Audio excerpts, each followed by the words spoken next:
ഇൻസ്റ്റഗ്രാമിൽ തുടങ്ങുന്ന സൗഹൃദം, പിന്നീട് മെസ്സേജുകൾ, പതിയെ പതിയെ പ്രണയവും വഴിവിട്ട ബന്ധവും. പക്ഷെ അതിന് പിന്നിലെ ചതി പെൺകുട്ടികൾ തിരിച്ചറിയാറുണ്ടോ? ആലുവയിൽ ഇൻസ്റ്റഗ്രാമിലൂടെ പരിചയപ്പെട്ട കാമുകനൊപ്പം രാത്രിയിൽ വീട്ടിൽ നിന്നും ഇറങ്ങിപ്പോയ 12-കാരിയുടെ കഥ പല മാതാപിതാക്കളുടെയും ഉള്ളിൽ തീ കോരിയിട്ടതാണ്.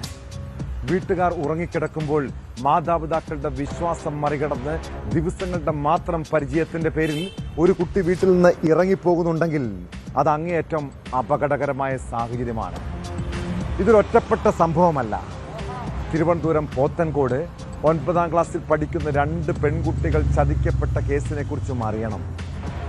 കണ്ണൂർ സ്വദേശിയായ യുവാവ് ഒരു പെൺകുട്ടിയുമായി സൗഹൃദത്തിലാകുന്നു. പിന്നീട് ആ ബന്ധം മുതലെടുത്ത് രാത്രിയിൽ അവളുടെ വീട്ടിലെത്തുന്നു. അവിടെ വെച്ച് കാമുകിയെയും കൂട്ടുകാരിയെയും പീഡിപ്പിക്കുന്നു. ഈ സമൂഹത്തിൽ ഇപ്പോൾ എന്താണ് സംഭവിക്കുന്നതെന്ന് ചിന്തിക്കുമ്പോൾ തന്നെ പേടി തോന്നുന്നുണ്ടല്ലേ? ഇതോടൊപ്പം കാസർഗോഡ് കളക്ടറേറ്റ് ജീവനക്കാരിയുടെ ആത്മഹത്യയും വിശദമായി പരിശോധിക്കേണ്ടതാണ്. ആ കേസുകളിലേക്കാണ് പോലീസ് പട്രോൾ ആദ്യം പോകുന്നത്. സ്വാഗതം.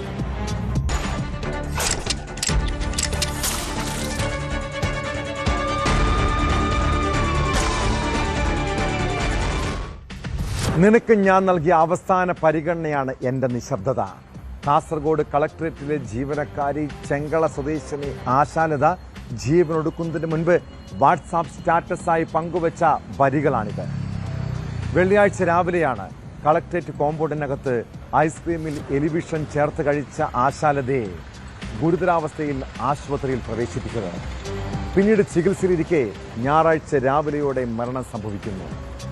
അതിനിടെ എല്ലാവരും ഒറ്റപ്പെടുത്തിയെന്ന അവരുടെ മൊഴിയും അവസാന വാട്സാപ്പ് സ്റ്റാറ്റസും ചർച്ചയായിട്ടുണ്ട്. സംഭവത്തിന് പിന്നാലെ രാഷ്ട്രീയ ആരോപണവുമായി പ്രതിപക്ഷം രംഗത്തെത്തിയെങ്കിലും വ്യക്തിപരമായ പ്രശ്നങ്ങളാകാം മരണത്തിന് കാരണമെന്നാണ് പോലീസ് നിഗമനം.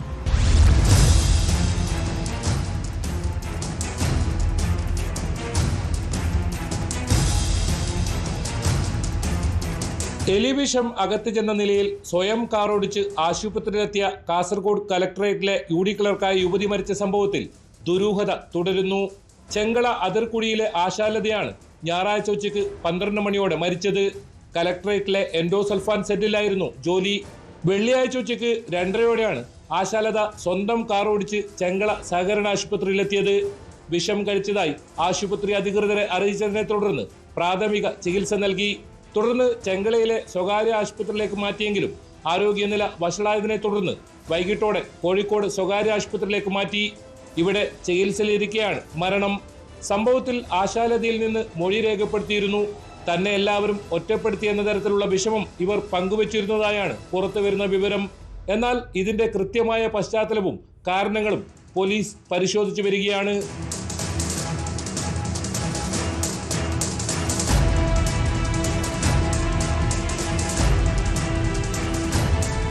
സംഭവ ദിവസം ആശാലത വാട്സാപ്പിൽ പങ്കുവച്ച അവസാന സ്റ്റാറ്റസും ബന്ധുക്കൾക്കും സുഹൃത്തുക്കൾക്കും ഇടയിൽ ചർച്ചയായിട്ടുണ്ട്.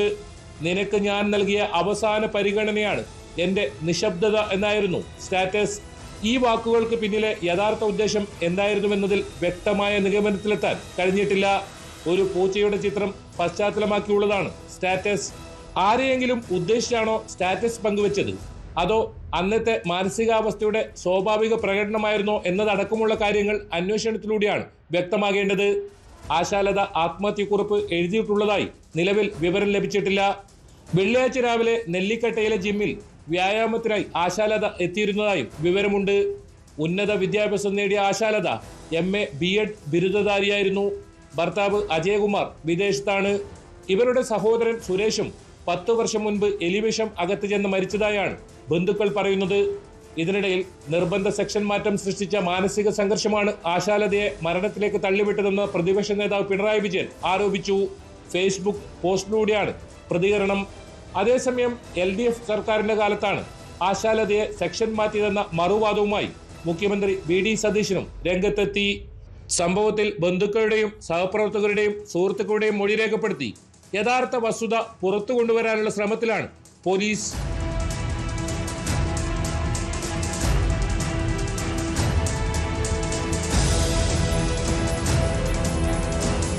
ന്യൂസ് 18 കാസർഗോഡ്. പല വീടുകളിലും രാത്രി വൈകുവോളം അടച്ചിട്ട മുറിയിലിരുന്ന് പഠിക്കുന്ന കുട്ടികളെ കാണാറില്ലേ? അവർ പഠിച്ച് മിടുക്കരാകണമെന്നാണ് എല്ലാ മാതാപിതാക്കളും ആഗ്രഹിക്കുന്നത്. എന്നാൽ അച്ഛനും അമ്മയും ഉറങ്ങിക്കഴിയുമ്പോൾ പലപ്പോഴും ആരും മക്കളെ ശ്രദ്ധിക്കാറില്ല. ആ സമയം കുട്ടികളുടെ കൈവശം ഫോണും ലാപ്ടോപ്പും ഒക്കെ ഉണ്ടാകാം. സമൂഹ മാധ്യമങ്ങളിലൂടെ പലരും അവരുമായി കൂട്ടുകൂടാനെത്താം.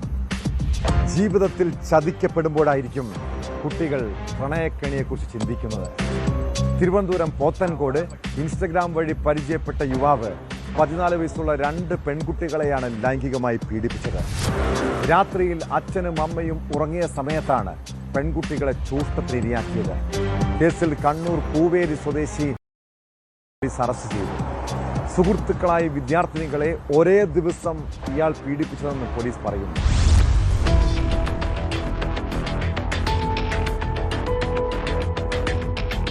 ഇൻസ്റ്റാഗ്രാം വഴി പരിചയപ്പെട്ട 9ാം ക്ലാസ് വിദ്യാർത്ഥിനികളെയാണ് 23-കാരനായ അനുരാജ് വീട്ടിലെത്തി പീഡിപ്പിച്ചത്. പ്രണയം നടിച്ച് വിദ്യാർത്ഥിനികളുടെ നഗ്നചിത്രങ്ങളും ഇയാൾ പകർത്തി. ആദ്യം ഒരാളെ പരിചയപ്പെട്ട പ്രതി ഈ കുട്ടിയുടെ കൂട്ടുകാരിയുമായും പരിചയത്തിലാവുകയായിരുന്നു. തുടർന്നാണ് കണ്ണൂരിൽ നിന്നും പോത്തൻകോട് എത്തിയത്. വീട്ടിൽ ആളില്ലാതിരുന്ന സമയത്ത് അതിജീവിതയുടെ വീടിനകത്ത് കയറിയ ഇയാൾ പീഡനത്തിന് ഇരയാക്കുകയായിരുന്നു. തുടർന്ന് ഈ കുട്ടിയുടെ ഇൻസ്റ്റാഗ്രാം ID ഉപയോഗിച്ച് കൂട്ടുകാരിയെയും വിളിച്ചു വരുത്തി. ഇരുവരെയും പീഡിപ്പിച്ച ശേഷം അർദ്ധരാത്രിയോടെ വീട്ടുകാർ ഉറങ്ങിയപ്പോഴാണ് പ്രതി സ്ഥലം വിട്ടത്.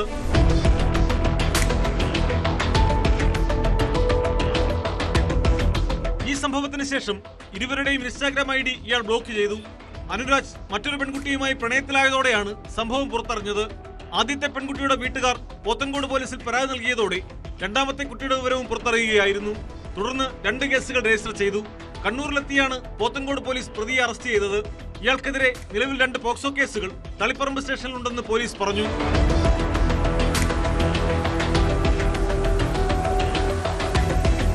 ന്യൂസ് 18 പോത്തൻകോട്. ട്രെയിനുകളിലും ബസ്സുകളിലും യാത്ര ചെയ്യാൻ സ്ത്രീകൾ ഭയപ്പെടുന്ന കാലമാണിത്. നമ്മുടെ നാട്ടിലെ പൊതുഗതാഗത സംവിധാനങ്ങളിൽ പെൺകുട്ടികൾക്കും യുവതികൾക്കും എന്ത് സുരക്ഷയാണുള്ളത്? ഉറക്കം നടിച്ചും ശരീരത്തോട് ചേർന്നിരുന്നും സഹയാത്രക്കാർ അതിക്രമം കാണിക്കുമ്പോൾ പലർക്കും അത് തിരിച്ചറിയാൻ പോലും സാധിക്കാറില്ല. പാലക്കാട് ഷൊർണൂരിൽ ട്രെയിനിൽ യുവതിക്ക് നേരെ ലൈംഗിക അതിക്രമം നടത്തിയത് ഇതര സംസ്ഥാനക്കാരനാണ്. പെൺകുട്ടിയുടെ പരാതിയിൽ രാജസ്ഥാൻ സ്വദേശിയെ ഷൊർണൂർ റെയിൽവേ പോലീസ് അറസ്റ്റ് ചെയ്തു. സഹയാത്രക്കാരനെടുത്ത ദൃശ്യങ്ങളും പുറത്തു വന്നിട്ടുണ്ട്.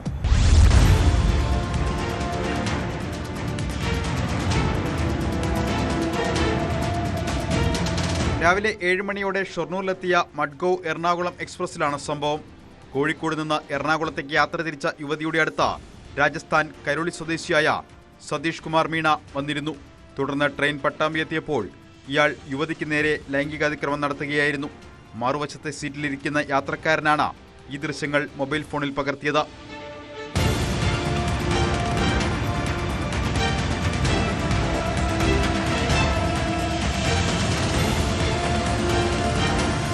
ട്രെയിനിൽ നിന്ന് തന്നെ യുവതി റെയിൽവേ പോലീസിനെ വിളിച്ച് ദൃശ്യങ്ങൾ ഉൾപ്പെടെ അയച്ചു നൽകി പരാതി നൽകുകയായിരുന്നു. ട്രെയിൻ ഷൊർണൂരെത്തിയപ്പോൾ ഇയാളെ പോലീസ് അറസ്റ്റ് ചെയ്തു. വടകര, കോഴിക്കോട് ഭാഗങ്ങളിൽ ടൈൽസ് പണി ചെയ്തു വരികയാണ് പ്രതി. വടകരയിൽ നിന്നും ഷൊർണൂരെത്തി അവിടെ നിന്നും കോയമ്പത്തൂർ വഴി രാജസ്ഥാനിലേക്ക് പോകാനായിരുന്നു ഇയാൾ തീരുമാനിച്ചിരുന്നതെന്ന് പോലീസ് പറയുന്നു. SI അനിൽ മാത്യുവിന്റെ നേതൃത്വത്തിലുള്ള സംഘമാണ് പ്രതിയെ അറസ്റ്റ് ചെയ്തത്. ജാമ്യമില്ലാ വകുപ്പ് പ്രകാരമാണ് കേസ്. കോടതിയിൽ ഹാജരാക്കിയ പ്രതിയെ റിമാൻഡ് ചെയ്തു.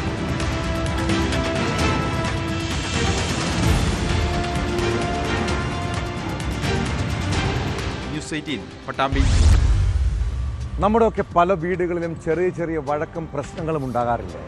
മാതാപിതാക്കൾ പറയുന്ന കാര്യങ്ങളോട് മക്കൾക്ക് ചിലപ്പോൾ വിയോജിപ്പ് കാണാം.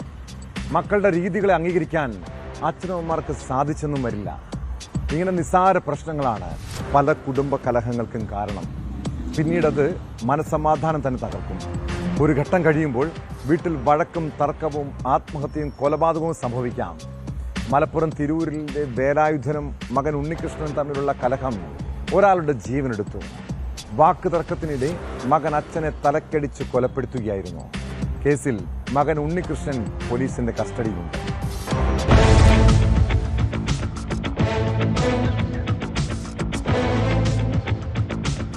തിരൂർ തെക്കൻ അന്നാരയിൽ കഴിഞ്ഞ ദിവസം രാത്രിയാണ് സംഭവം. ചോറ് വിളമ്പുന്ന തവി കൊണ്ടുള്ള മകന്റെ ശക്തമായ അടിയേറ്റാണ് തെക്കൻ അന്നാര സ്വദേശി കുഴിപ്പയിൽ വേലായുധൻ എന്ന 65-കാരൻ മരിച്ചത്. മകൻ ഉണ്ണികൃഷ്ണനാണ് വേലായുധനെ തലക്കടിച്ചത്. തവി കൊണ്ട് 3 തവണ അടിച്ചെന്ന് ഉണ്ണികൃഷ്ണൻ തന്നെ മൊഴി നൽകിയിട്ടുണ്ട്. അടിയേറ്റ് അച്ഛന്റെ തലയിൽ നിന്ന് രക്തം വാർന്നു പോകുന്നത് കണ്ട ഉണ്ണികൃഷ്ണൻ തന്നെയാണ് വേലായുധനെ തിരൂർ ജില്ലാ ആശുപത്രിയിൽ എത്തിച്ചത്. പരിക്ക് ഗുരുതരമായതിനാൽ കോഴിക്കോട് മെഡിക്കൽ കോളേജ് ആശുപത്രിയിലേക്ക് മാറ്റിയ വേലായുധൻ രാത്രിയോടെ മരണത്തിന് കീഴടങ്ങി.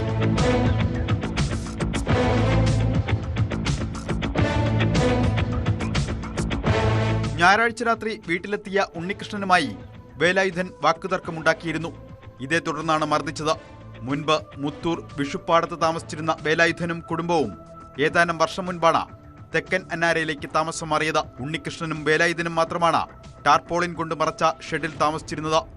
രാധയാണ് വേലായുധന്റെ ഭാര്യ. ജിതേഷ്, ജീന എന്നിവർ മറ്റു മക്കളാണ്. സംഭവത്തിൽ തിരൂർ പോലീസ് കേസെടുത്ത് വിശദമായ അന്വേഷണം ആരംഭിച്ചു.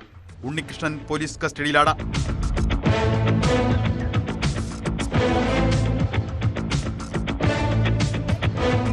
ന്യൂസ് 18 തിരൂർ. ഒരു നിമിഷത്തെ കോപം, മനസ്സിന്റെ നിയന്ത്രണമില്ലായ്മ, ഉള്ളിലെ പ്രതികാര ചിന്ത, ഒരു മനുഷ്യന്റെ ജീവിതം തകർക്കാൻ അത് മതിയല്ലേ? പൊതുനിരത്തിൽ മത്സരോട്ടം നടത്തുന്ന വാഹനങ്ങൾ കാണാറില്ലേ? അതും മനുഷ്യരുടെ ഉള്ളിലെ മത്സര ചിന്തയാണ്.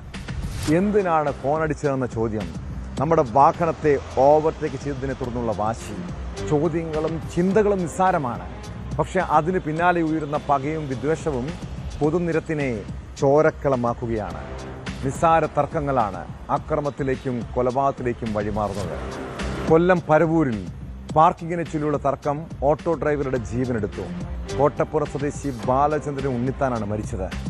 സംഭവത്തിൽ പ്രതിയായ ഉല്ലാസ് മോഹനെ പോലീസ് അറസ്റ്റ് ചെയ്തു.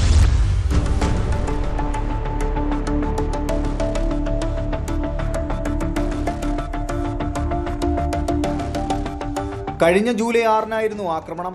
പരവൂർ കോട്ടപ്പുറം സ്വദേശിയായ ബാലചന്ദ്രൻ ഉണ്ണിത്താൻ താമസിച്ചിരുന്ന വീടിനു മുന്നിൽ ഓട്ടോറിക്ഷ പാർക്ക് ചെയ്തതുമായി ബന്ധപ്പെട്ടാണ് തർക്കമുണ്ടായത്. ഓട്ടോ പാർക്ക് ചെയ്തതിനെ പ്രതിയായ ഉല്ലാസ് മോഹൻ ചോദ്യം ചെയ്തതോടെയാണ് വാക്കുതർക്കം ഉണ്ടായതെന്ന് പോലീസ് പറയുന്നു. തുടർന്ന് കയ്യിൽ കരുതിയിരുന്ന വലിയ കത്തി ഉപയോഗിച്ച് ബാലചന്ദ്രന്റെ തലയ്ക്ക് വെട്ടുകയായിരുന്നു. ആക്രമണം തടയാൻ ശ്രമിച്ച ബാലചന്ദ്രന്റെ മകനും സുഹൃത്തിനും വെട്ടേറ്റു. ഗുരുതരമായി പരിക്കേറ്റ ബാലചന്ദ്രൻ തിരുവനന്തപുരം മെഡിക്കൽ കോളേജ് ആശുപത്രിയിൽ 1 മാസത്തോളം വെന്റിലേറ്ററിൽ ചികിത്സയിലായിരുന്നു. കഴിഞ്ഞ ദിവസം ഉച്ചയോടെയാണ് മരിച്ചത്.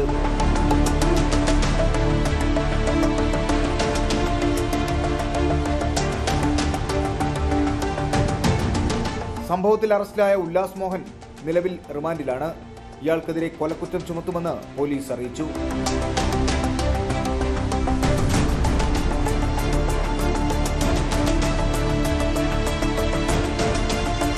ന്യൂസ് 18 കൊല്ലം. വാർദ്ധക്യകാലത്ത് വീടുകളിൽ ദുരിതമനുഭവിക്കുന്ന മാതാപിതാക്കളുടെ കഥകൾ ഉള്ളുലയ്ക്കുന്ന വേദനയോടെയാണ് നമ്മൾ കേൾക്കാറുള്ളത്. മക്കളുണ്ടെങ്കിലും നോക്കാൻ ആളില്ല, ചിലവിന് കൊടുക്കാൻ ആരുമില്ല.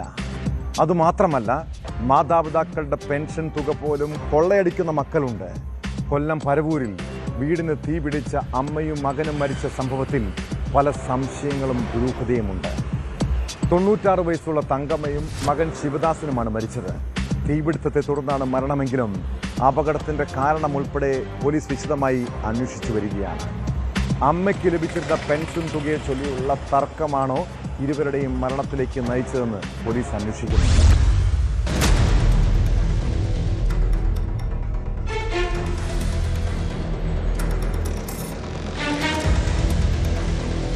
കൊല്ലം പരവൂർ പുത്തൻകുളത്താണ് നാടിനെ നടുക്കിയ സംഭവമുണ്ടായത്. വീടിനുള്ളിൽ തീയും പുകയും ഉയരുന്നത് കണ്ട നാട്ടുകാർ ഓടിയെത്തിയെങ്കിലും വീടിനുള്ളിലേക്ക് പ്രവേശിക്കാനായില്ല. പോലീസും അഗ്നിരക്ഷാസേനയും സ്ഥലത്തെത്തിയപ്പോഴേക്കും വീട്ടിലുണ്ടായിരുന്ന തങ്കമ്മയും മകൻ ശിവദാസനും മരിച്ചിരുന്നു. നമുക്ക് ഇവരെ വളരെ കുറച്ച് നാളുകളെ അയാൾ ഇവിടെ താമസമായിട്ടുണ്ട്. അവരെ മരണപ്പെട്ട അമ്മയുടെ മകളെ മാത്രമേ നമുക്ക് പരിചയമുള്ളൂ. പക്ഷേ ഇപ്പം മരണപ്പെട്ടത് മകനും അമ്മയുമാണ്. മകൻ മറ്റ് സ്ഥലത്തെവിടെയാണ് താമസം. ഇപ്പോൾ വന്നെന്തോ അവരുടെ ഫാമിലി പ്രശ്നങ്ങളാണ്, സംസാരിച്ചുണ്ടായ ഒരു പ്രശ്നമാണ്. സിലിണ്ടറിന് തീ പിടിച്ചാണ് സംഭവം ഉണ്ടായിരിക്കുന്നത്. 96 വയസ്സുകാരിയാണ് തങ്കമ്മ. ശിവദാസന് 70 വയസ്സാണ്. തീപിടുത്തത്തിന് കാരണം ഇതുവരെ വ്യക്തമായിട്ടില്ല. സംഭവത്തിലെ ദുരൂഹത നീക്കാൻ പോലീസ് അന്വേഷണം തുടങ്ങി. പെൻഷൻ പണത്തെ ചൊല്ലി ശിവദാസൻ അമ്മയുമായി വഴക്കിട്ടിരുന്നതായി നാട്ടുകാർ പറയുന്നു. ഇവിടെ ഈ വീട്ടിൽ അമ്മയും മോളും മകളുടെ കുഞ്ഞുങ്ങളുമാണ് താമസിച്ചിരുന്നത്. അപ്പോൾ ഈ മരണപ്പെട്ടുപോയ അമ്മയുടെ മകൻ ഇടയാടിയിലാണ് താമസം. പുള്ളിക്കാരൻ ഈ വീട്ടിൽ വന്ന് ഈ അമ്മയ്ക്ക് INA പെൻഷൻ കണ്ടുണ്ട്. പെൻഷനുമായിട്ട് ബന്ധപ്പെട്ടുകൊണ്ട് അമ്മയായിട്ട് നിരന്തരം വഴക്കുണ്ടെന്നാണ് ഇവിടെ തിരക്കിയതിൽ അറിയാൻ കഴിഞ്ഞത്. അപ്പോൾ അതുമായി ബന്ധപ്പെട്ടുകൊണ്ടാണ് എന്തോ പെട്രോളോ എന്തോ ഒഴിച്ച് തീ കത്തിച്ചു പുള്ളിക്കാരനെ ഇറങ്ങി ഓടി പോകാൻ പറ്റാത്ത സാഹചര്യം ഉണ്ടായിരിക്കാം എന്നാണ് തോന്നുന്നത്. ഏതായാലും അമ്മയും മകനും മരിച്ചു. വളരെ ദുഃഖം ഉള്ളൊരു കാര്യമായി പോയി. തങ്കമ്മയും മകളും മക്കളുമാണ് പുത്തൻകുളത്തെ വീട്ടിൽ താമസിച്ചു വന്നിരുന്നത്. ശിവദാസന്റെ വീട് ഇടയാടിയിലാണ്. അമ്മ താമസിക്കുന്ന വീട്ടിലേക്ക് ശിവദാസൻ തിങ്കളാഴ്ച എത്തിയതായാണ് വിവരം. തീപിടുത്തത്തിന് പിന്നിലെ കാരണം ഉൾപ്പെടെയുള്ള കാര്യങ്ങളാണ് പോലീസ് അന്വേഷിക്കുന്നത്.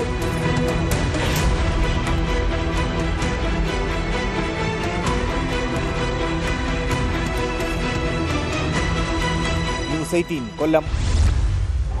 കുപ്രസിദ്ധ ഗുണ്ട അർജുൻ ആയങ്കി സ്വയം കുഴിച്ച കുഴിയിൽ തന്നെയാണ് വീണത്. വെറുതെ ഹീറോയിസം കാട്ടാൻ ആഭ്യന്തരമന്ത്രിയെയും പോലീസിനെയും ഒക്കെ വെല്ലുവിളിച്ചപ്പോൾ അയാൾ ഇത്രയും പ്രതീക്ഷിച്ച് കാണില്ല. ആയങ്കിക്ക് പിന്നാലെ അയാളുടെ കൂട്ടാളികളെയും പോലീസ് ലക്ഷ്യമിടുന്നുണ്ട്. ക്രിമിനൽ സംഘങ്ങളുമായുള്ള പ്രതിയുടെ ബന്ധം, സാമ്പത്തിക സ്രോതസ് എന്നിവ കണ്ടെത്താൻ നടപടികൾ ആരംഭിച്ചു. അർജുൻ ആയങ്കിയെ കസ്റ്റഡിയിൽ വാങ്ങാൻ കണ്ണൂർ സൈബർ പോലീസ് കൂത്തുപറമ്പ് കോടതിയിൽ അപേക്ഷ സമർപ്പിക്കും. അതിനിടെ അർജുൻ ആയങ്കിയുടെ വീട്ടിൽ നടത്തിയ പരിശോധനയിൽ ലാപ്ടോപ്പ് പിടിച്ചെടുത്തു. ഇയാളുടെ അമ്മയുടെയും സഹോദരൻ്റെയും മൊഴിയും രേഖപ്പെടുത്തി. അർജുൻ ആയങ്കിക്കെതിരെ കാപ്പ ചുമത്താനുള്ള നടപടികളും പോലീസ് തുടങ്ങിയിട്ടുണ്ട്.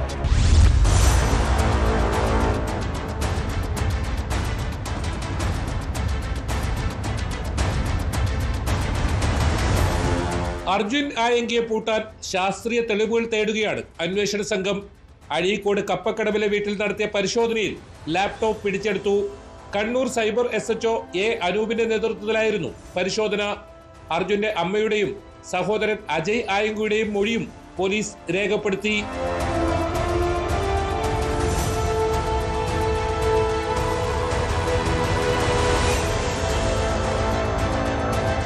അർജുൻ ആയങ്കിയെ കസ്റ്റഡിയിൽ വാങ്ങി കൂടുതൽ ചോദ്യം ചെയ്യാനും ഒരുങ്ങുകയാണ് പോലീസ്. ഇതിനായുള്ള കസ്റ്റഡി അപേക്ഷ കണ്ണൂർ സൈബർ പോലീസ് കൂത്തുപറമ്പ് കോടതിയിൽ സമർപ്പിക്കും. അർജുൻ ഉപയോഗിച്ചിരുന്ന മൊബൈൽ ഫോൺ, ക്രിമിനൽ സംഘങ്ങളുമായുള്ള ബന്ധം, സാമ്പത്തിക സ്രോതസ് തുടങ്ങിയവ ഉൾപ്പെടെ കണ്ടെത്താനാണ് നടപടി. അർജുൻ ആയങ്കിക്കെതിരെ കാപ്പ ചുമത്താനുള്ള നടപടികളും പോലീസ് ആരംഭിച്ചിട്ടുണ്ട്. ഇതിനു മുന്നോടിയായി കേസ് ഹിസ്റ്ററി റിപ്പോർട്ട് പോലീസ് ഈ ആഴ്ചക്കുള്ളിൽ ജില്ലാ കലക്ടർക്ക് കൈമാറും. ജില്ലാ പോലീസ് മേധാവി മുഖേനയാണ് റിപ്പോർട്ട് നൽകുക. ജില്ലാ കലക്ടറാകും റിപ്പോർട്ടിന്മേൽ അന്തിമ തീരുമാനം എടുക്കുക.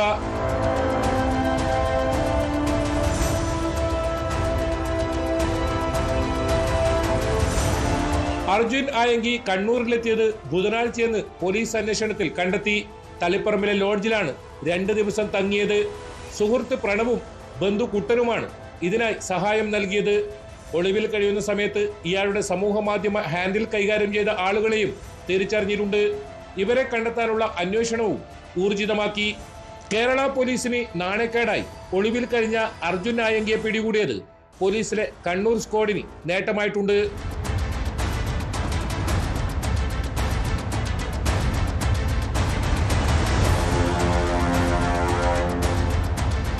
ന്യൂസ് 18 കണ്ണൂർ. പ്രായമായി കഴിഞ്ഞാൽ വകതിരിവില്ലാതെ സംസാരിക്കുകയും പെരുമാറുകയും ചെയ്യുന്ന ചില ആളുകളെ കാണാറില്ല. എന്നാൽ വാക്കുകൾ സൂക്ഷിച്ചുപയോഗിച്ചില്ലെങ്കിൽ ചിലപ്പോൾ വലിയ പൊല്ലാപ്പുണ്ടാക്കും കേട്ടോ. ഡൽഹി ജന്തർ മന്ദറിലെ വിദ്യാർത്ഥി പ്രക്ഷോഭകർക്കെതിരെ വിദ്വേഷ പരാമർശം നടത്തിയ കേസിൽ TG മോഹൻദാസിന് സംഭവിച്ച അതാണ്. കേസിൽ അറസ്റ്റിലായെങ്കിലും തിരുവനന്തപുരം ACJM കോടതി കർശന ഉപാധികളോടെ മോഹൻദാസിന് ജാമ്യം അനുവദിച്ചിട്ടുണ്ട്. പ്രതിയുടെ പ്രായവും ആരോഗ്യസ്ഥിതിയും പരിഗണിച്ചാണ് കോടതി ജാമ്യം നൽകിയത്. തുടർച്ചയായ 3 ദിവസം അന്വേഷണ ഉദ്യോഗസ്ഥന് മുന്നിൽ ചോദ്യം ചെയ്യലിനായി ഹാജരാകണമെന്നും അന്വേഷണവുമായി സഹകരിക്കണമെന്നും നിർദ്ദേശമുണ്ട്.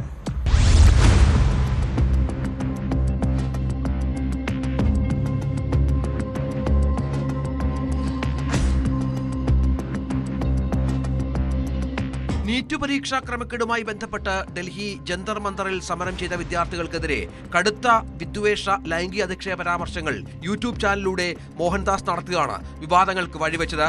AIYF സംസ്ഥാന സെക്രട്ടറി TT ജിസ്മോൻ ഉൾപ്പെടെയുള്ളവർ നൽകിയ പരാതിയിൽ ജൂലൈ 29-ന് പോലീസ് കേസെടുക്കുകയായിരുന്നു. കേസെടുത്ത് 11 ദിവസത്തിന് ശേഷം കഴിഞ്ഞ ദിവസം വൈകിട്ട് കൊച്ചി മട്ടാഞ്ചേരിയിലെ വീട്ടിൽ നിന്നാണ് തിരുവനന്തപുരം സിറ്റി സൈബർ പോലീസ് ഇയാളെ കസ്റ്റഡിയിലെടുത്തത്. ലാപ്ടോപ്പും മൊബൈൽ ഫോണും പോലീസ് പിടിച്ചെടുക്കുകയും ചെയ്തു. കലാപാഹ്വാനം, വിവിധ വിഭാഗങ്ങൾക്കിടയിൽ ശത്രുത വളർത്താൻ ശ്രമിക്കൽ, സ്ത്രീത്വത്തെ അപമാനിക്കൽ, പൊതുസമാധാനം തകർക്കുന്ന രീതിയിൽ പെരുമാറൽ തുടങ്ങിയ വകുപ്പുകൾ ചുമത്തിയാണ് FIR രജിസ്റ്റർ ചെയ്തത്. പ്രതി ഡിജിറ്റൽ തെളിവുകൾ നശിപ്പിക്കാൻ സാധ്യതയുണ്ടെന്നും ജുഡീഷ്യൽ കസ്റ്റഡിയിൽ വിടണമെന്നുമുള്ള പ്രോസിക്യൂഷൻ വാദങ്ങൾ തള്ളിക്കൊണ്ടാണ് കോടതി ഉപാധികളോടെ ജാമ്യം അനുവദിച്ചത്. ഇവിടെ നോട്ടീസ് സെർവ് ചെയ്തില്ല, സെർവ് ചെയ്യാതെ അയാളെ വീട്ടിൽ പോയി അറസ്റ്റ് ചെയ്തുകൊണ്ട് വരികയായിരുന്നു. അതും ഇപ്പോൾ 79 പോലുള്ള ഒഫൻസുകൾ ഇട്ടിട്ടും പരാതിക്കാരനായിട്ടുള്ള ഒരു ആണാണ്. സ്ത്രീകളെ അധിക്ഷേപിച്ചു എന്നാണ് കേസ്. ഒരു സ്ത്രീ പോലും പരാതിയായിട്ട് വന്നിട്ടില്ല. റിമാൻഡ് റിപ്പോർട്ടിലും മറ്റൊരു രേഖയിലും ഒരിടത്തും വേറെ പരാതികളുണ്ട് എന്നുള്ള കാര്യം പറയുന്നില്ല. അത് വാക്കാൽ പറഞ്ഞാൽ പോലും ഒരു രേഖകളിലും മറ്റു പരാതികളെ കുറിച്ച് പറയുന്നില്ല. അബ്ദുള്ള ഹാഷിം എന്ന് പറഞ്ഞൊരു വ്യക്തിയുടെ പരാതിയിൽ മാത്രം എടുത്തിട്ടുള്ള FIR ആയിരുന്നു. നോട്ടീസ് കൊടുത്തിരുന്നില്ല. അതുപോലെ തന്നെ ഇതിന്റെ മാക്സിമം പണിഷ്മെന്റ് 5 വർഷത്തിനകത്തേ ഉള്ളൂ. അതുകൊണ്ട് കോടതിക്ക് ജാമ്യം കൊടുക്കാനുള്ള ഓഫൻസ് തന്നെയാണ്. ആ കാര്യങ്ങൾ പരിഗണിക്കാൻ കോടതിക്ക് ജാമ്യം കൊടുത്തിട്ടുള്ളത്. സമാന കുറ്റകൃത്യങ്ങൾ ആവർത്തിക്കരുതെന്നും ജാമ്യവ്യവസ്ഥയിൽ പരാമർശമുണ്ട്. കോടതിക്ക് പുറത്തിറങ്ങിയ മോഹൻദാസ് ജാമ്യവ്യവസ്ഥകൾ നിലനിൽക്കുന്നതിനാൽ മാധ്യമങ്ങളോട് പ്രതികരിക്കാതെയാണ് മടങ്ങിയത്. അതേസമയം TG മോഹൻദാസിന്റെ വിവാദ വീഡിയോകൾ സമൂഹ മാധ്യമങ്ങൾ നീക്കം ചെയ്യാനായി പോലീസ് മെറ്റയ്ക്ക് കത്ത് നൽകി.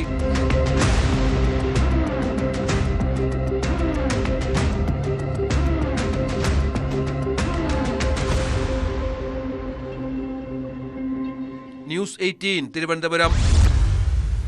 പ്രണയത്തിനും സൗഹൃദത്തിനും ഒരു പ്രത്യേക സൗന്ദര്യമുണ്ടല്ലേ? അതുപോലെ തന്നെ അതിൽ പ്രശ്നങ്ങൾ ഉണ്ടായാൽ ചിലപ്പോൾ വലിയ ദുരന്തങ്ങളും സംഭവിക്കാം. കോഴിക്കോട് കുറ്റ്യാടിയിൽ പ്രണയബന്ധം പറഞ്ഞു തീർക്കാൻ ആരംഭിച്ച ചർച്ച അക്രമത്തിലാണ് കലാശിച്ചത്. വാക്കുതർക്കത്തിനിടെ 3 യുവാക്കൾക്ക് വെട്ടേറ്റു. പ്രതികളിൽ ഒരാളെ നാട്ടുകാർ പിടികൂടി പോലീസിലേൽപ്പിച്ചു. അതിനിടെ തൃശൂർ വടക്കാഞ്ചേരിയിൽ നിന്നും മറ്റൊരു ആക്രമണത്തെക്കുറിച്ച് കേട്ടു. എങ്കക്കാട് സ്വദേശി സൂരജിനെ ആക്രമിച്ച കേസിൽ പ്രതികൾക്ക് വേണ്ടി പോലീസ് അന്വേഷണം ഊർജിതമാണ്.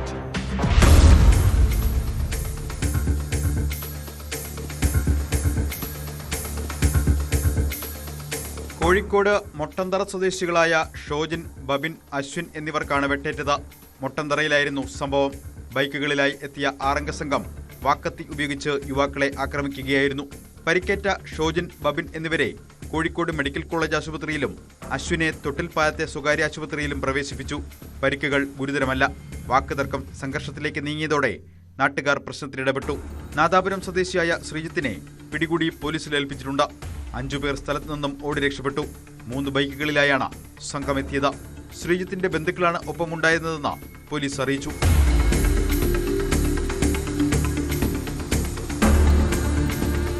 വെട്ടേറ്റവരുടെ ബന്ധുവായ യുവാവിന്റെ പ്രണയബന്ധവുമായി ബന്ധപ്പെട്ട ചില പ്രശ്നങ്ങൾ നിലനിന്നിരുന്നു.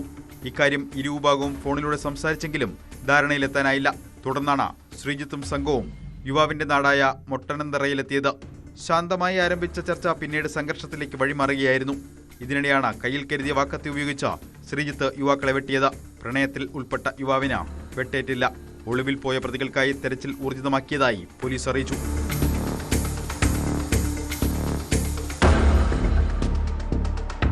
മറ്റൊരു സംഭവത്തിലാണ് തൃശൂർ വടക്കാഞ്ചേരിയിൽ യുവാവിന് കുത്തേറ്റത്. എങ്കക്കാട് സ്വദേശി സൂരജ് എന്ന 32-കാരനാണ് കുത്തേറ്റത്. വാഴാനി റോഡിലെ ബാറിന് സമീപം ഞായറാഴ്ച രാത്രി 12 മണിയോടെയാണ് സംഭവം. സൂരജ് മദ്യലഹരിയിലായിരുന്നുവെന്നാണ് വിവരം. ഇയാളെ മെഡിക്കൽ കോളേജ് ആശുപത്രിയിൽ പ്രവേശിപ്പിച്ചു. ആക്രമണത്തിന്റെ കാരണം പോലീസ് അന്വേഷിച്ചു വരികയാണ്.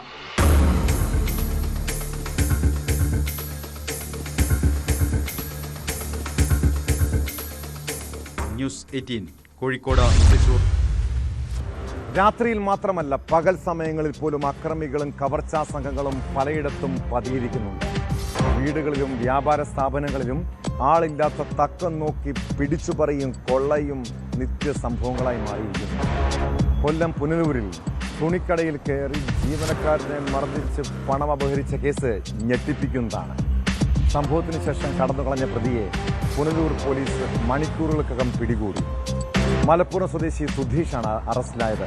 പോക്സോ, ബൈക്ക് മോഷണമടക്കം 19ഓളം കേസുകളിലെ പ്രതിയാണ് പിടിയിലായ സുധീഷ്.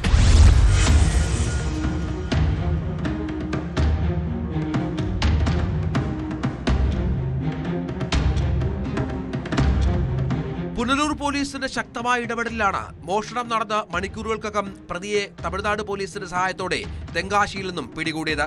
മലപ്പുറം സ്വദേശി സുധീഷാണ് പിടിയിലായത്. കഴിഞ്ഞ ദിവസം രാവിലെ 10:30യോടെയാണ് പുനലൂർ KSRTC ജംഗ്ഷന് സമീപത്തുള്ള തുണിക്കടയിൽ പ്രതി ചില്ലറ വാങ്ങാനെന്ന വ്യാജേന എത്തുന്നത്. കടയിൽ അപ്പോൾ ഒരു ജീവനക്കാരൻ മാത്രമേ ഉണ്ടായിരുന്നുള്ളൂ. തൊട്ടടുത്ത കടയിലെ ജീവനക്കാരനാണെന്നും മൊത്തം തുക എത്രയുണ്ടെന്നും ഇയാൾ ചോദിച്ചു.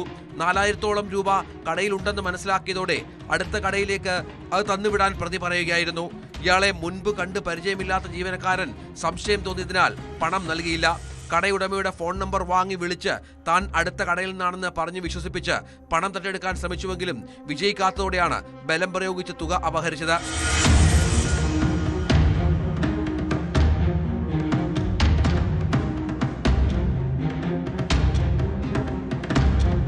കടയുടമ നൽകിയ പരാതിയുടെ അടിസ്ഥാനത്തിൽ പോലീസ് സ്ഥലത്തെത്തി പരിശോധന നടത്തി.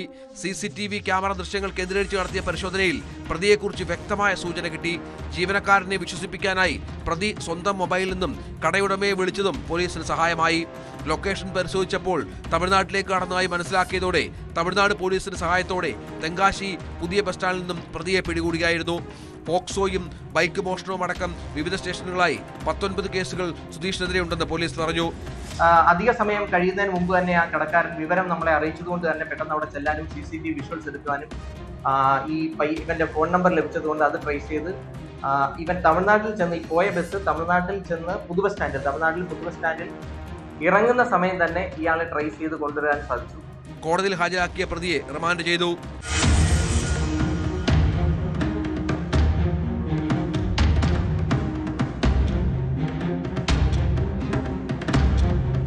ന്യൂസ് 18 പുനലൂർ. എറണാകുളം മഹാരാജാസ് കോളേജിലെ SFI നേതാവായിരുന്ന അഭിമന്യുവിനെ കൊലപ്പെടുത്തിയ കേസ് വിചാരണ ഘട്ടത്തിലേക്ക് കടക്കുമ്പോഴും പ്രതികളുടെ ഒളിച്ചുകളി തുടരുകയാണ്. കേസിൽ പ്രതികൾ വീണ്ടും കോടതിയിൽ ഹാജരായില്ല. തുടർച്ചയായി ഹാജരാകാതിരിക്കുന്നതിൽ കോടതി രൂക്ഷമായ വിമർശനം ഉന്നയിച്ചു. മാധ്യമപ്രവർത്തകർ പ്രതികളുടെ ദൃശ്യങ്ങൾ പകർത്തുന്ന സാഹചര്യത്തിൽ കോടതിയിലെത്താൻ കഴിയില്ലെന്നായിരുന്നു പ്രതിഭാഗത്തിന്റെ വാദം. എല്ലാ പ്രതികളും വ്യാഴാഴ്ച ഹാജരാകണമെന്ന് കോടതി ഉത്തരവിട്ടു.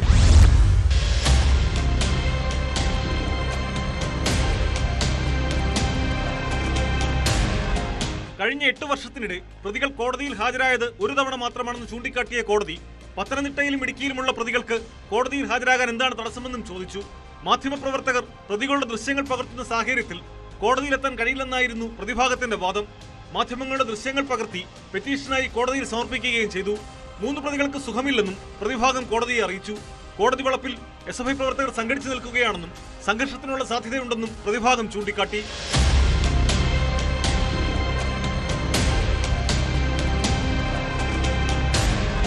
ചുമത്തിയ കുറ്റങ്ങൾ പ്രതികളെ നേരിട്ട് വായിച്ചു കേൾപ്പിക്കുന്നതിന് പകരം അഭിഭാഷകൻ വായിച്ചു കേൾപ്പിക്കാൻ അനുമതി നൽകിയാൽ മതിയെന്നും പ്രതിഭാഗം ആവശ്യപ്പെട്ടു. എന്നാൽ പ്രതികൾ കോടതിയിൽ നേരിട്ട് ഹാജരാകേണ്ടതിന്റെ ആവശ്യകത കോടതി വ്യക്തമാക്കി. ഈ മാസം 13-ന് എല്ലാ പ്രതികളെയും നിർബന്ധമായും കോടതിയിൽ ഹാജരാക്കണമെന്നും നിർദ്ദേശിച്ചു. പ്രതികൾ തുടർച്ചയായി ഹാജരാകാതിരിക്കുന്നത് കേസിന്റെ വിചാരണ നടപടികളെ ബാധിക്കുന്ന സാഹചര്യത്തിലാണ് കോടതിയുടെ കർശന നിർദ്ദേശം.